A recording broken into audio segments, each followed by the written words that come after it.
everyone, I'm Abigail Isaba. I'm Sam Luigi Arias, and this is a group collaboration, a video presentation that is all about comparative analysis of Theravada and Mahayana Buddhism. Also, in this lesson, we were going to tackle about the differences and similarities between Theravada and Mahayana Buddhism. Nakakalito nga minsan, kung ilang klase talaga ng Buddhism ang meron. May mga nagsasabi na 3 daw ang nakasulat, pero may mga nagsasabi naman na 2 lang. So sa lesson na to, itutuon natin ang ating pansin sa 2 pangunahing klase ng Buddhism, ang Theravada Buddhism at ang Mahayana Buddhism. Isa-isahin nating talakayin ang mga ito. Unahin na natin ang Theravada Buddhism. Ang Theravada Buddhism ay nangangahulugang pagtuturo ng mga nakakatanda. Ay kilala rin bilang Southern Buddhism dahil sa pagsisikap ng mga misyonerong Budista. Kumalat ito sa Sri Lanka, Burma, Thailand, Laos at Cambodia. Ang Theravada Buddhism ay mahigpit na sumusunod sa monastic order which is yung Sadha at mga turo ni Buddha. Naniniwala ang mga tagusunod nito na walang Diyos o sakripisyong ritual ang maaaring makapagpalaya sa pagdurusa at makamit ang kaligtasan. Itinuturing ng Theravada si Buddha bilang isang makasaysayang tao na sa pamamagitan ng kanyang halimbawa ay nagpapakita ng mga daan patungo sa Nirvana. Ito ang punto ng pagpapalaya mula sa ikot ng muling pagsilang at pagdurusa. Ang kulto sa kanilang ginagawa ay isang sistema ng disiplina sa sarili. Walang bakas ng Diyos. Ang Theravada Buddhism ay itinatag ni Siddhartha Gautama. Ang banal na teksto ng Theravada Buddhism ay tinatawag na Pali Canton. Ito ay isang collection ng mga pinakamatandang mga sulati na itinuturing na may otoridad ng paaralang Theravada. Ang Pali Canon ay isinulat sa wikang Pali, malapit sa wikang ginagamit ni Buddha mismo. So, ito yung mga example ng Pali Canon. Ito yung kanilang mga sulat.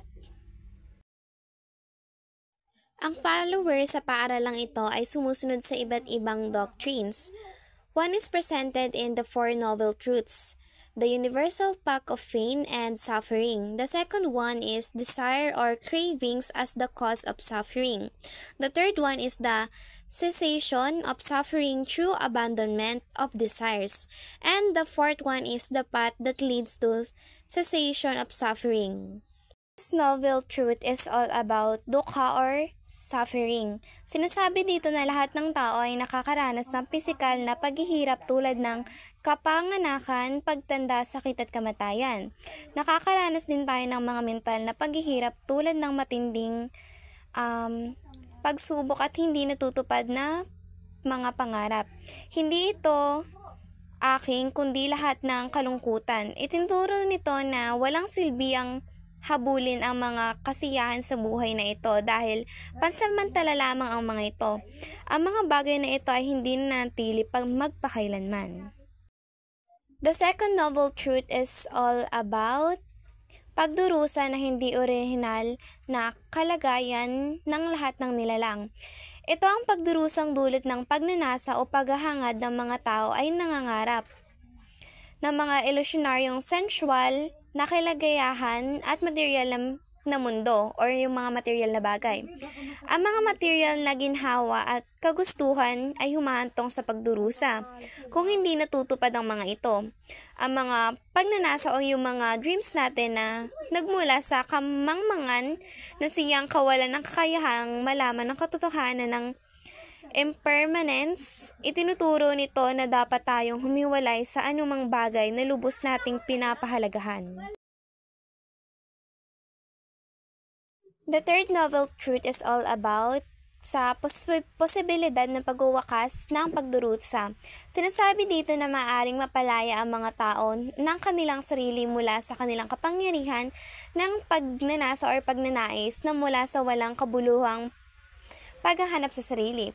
Maaaring makataokas ang mga tao mula sa paghahanap ng pagnanasa upang maiwasan ang mga pagdurusa.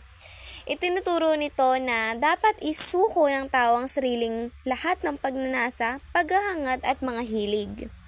Which is the fourth novel truth is all about sa landas na humahantong sa pagtigil ng lahat ng pagdurusa. Tumutukoy ito sa paggamit ng muling pagsilang na kaliwanagan na lampas sa lahat ng muling pagsilang at pagdurusa. Itinuturo nito na upang itigil ang lahat ng pagdurusa, dapat tahakin ng mga tao ang 8 makalangit na daan. So, narito po ang iba pang impormasyon patungkol sa Mahayana Buddhism. Number 1 daw po is yung kahulugan daw po ng Mahayana. So, ang Mahayana ay nangangahulugang greater vehicle o mas malaking sasakyan. Naniniwala ito na ang Buddha ay walang hanggan at banal, eternal at supraterrestrial. So, pangalawa naman po, paglaganap ng Mahayana Buddhism. So, tinatawag din itong Northern Buddhism dahil kumakalat ito mula sa India patungong mga bansang tulad ng China, Tibet, Korea at Japan. So, third naman po is mga sangay ng Mahayana. Sabi daw po dito, nahahati ito sa mga paaralan ng pag-aaral tulad ng Madhyamika School of the Middle, na tumutukoy sa balanseng pananaw. So, Vijnanabada or sa School of the Theory of Knowledge, tumutok sa teorya ng kaalaman. So, pang-apat naman daw po is Buddhista ba concept. Ang pangunahing paniniwala ay ang konsepto ng Bodhisattva, mga nilalang na nakamit na ang kaliwanagan or Buddhi, pero piniling tumulong sa iba bago pumasok sa Nirvana. At ang ikalima naman po pagkakatulad sa Theravada. Pareho nitong kilala si Siddhartha Gautama bilang tagapagtatag. Sa madaling salita, sabing ang Mahayana Buddhism ay nagbibigay diin sa pagtulong sa iba at sa mas malawak na pananaw ng kaliwanagan. Ang Mahayana Buddhism ay tinatag ni Siddhartha Gautama.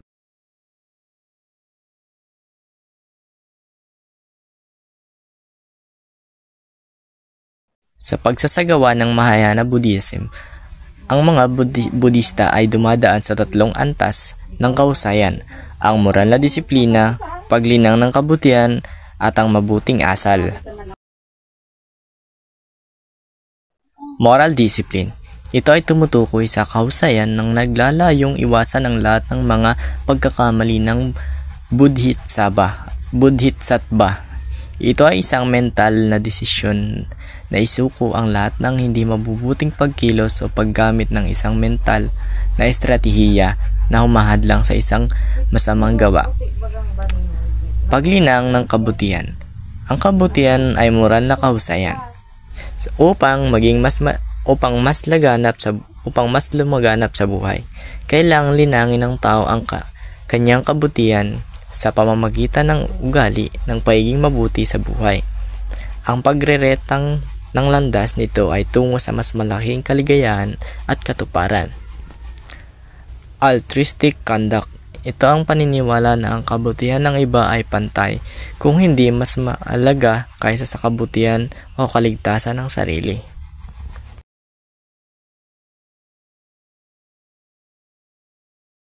Ang Theravada at Mahayana Buddhism ay 2 pangunahing sangay ng Buddhismo.